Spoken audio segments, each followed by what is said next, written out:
Dyslexia.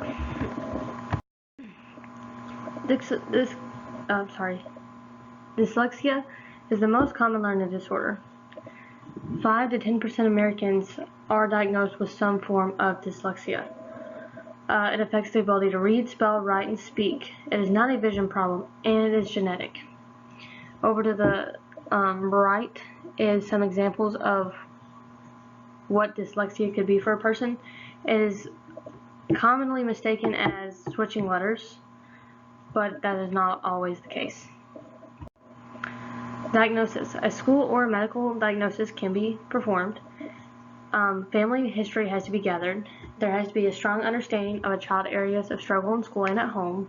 So if they're struggling in a certain area in school like reading or phonics, there will be a vocabulary test performed and a evaluation of language fundamentals, evaluation of phonological processing, an evaluation of reading, decoding, and fluency, and an evaluation of written language.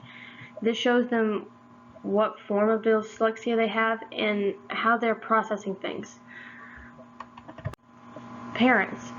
The biggest thing is to be aware of the child's struggles, provide praise and support to build their self-confidence, because if they don't believe they can do it, it's going to make it even harder for them to do it.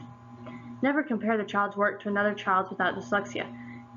It's just like any other student. Everybody learns differently. This is no different. Be patient with them. They are trying. Communicate with the child's educators. Figure out the best ways to help them, how they learn, what works best for them.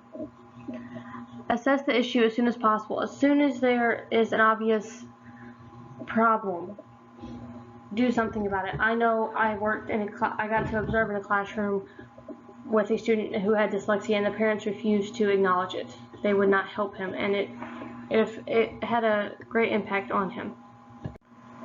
Schools. The biggest they can do is accommodate. Dyslexia does not mean that the student is not capable of learning or they are not intelligent. They just learn differently. Over to the left, there is 8 ways to help in your classroom, and they are all about accommodations that can be made for dyslexic students. Not all dyslexic students are the same. Some might see letters differently, some might see numbers differently, some might just blur all the stuff together. So it's basically just accommodating to that specific student's needs, how they learn best. Success. Yes, a dyslexic student is more than capable of being successful. Again, the student just has a different way of learning. Sometimes they might need a slower pace. They are no different than other learning needs.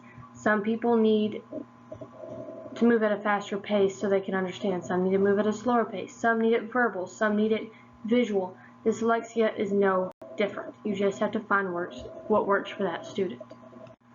Sources that I used, these were very helpful, but a lot of it was my own experiences with my kids and other students that I have worked with.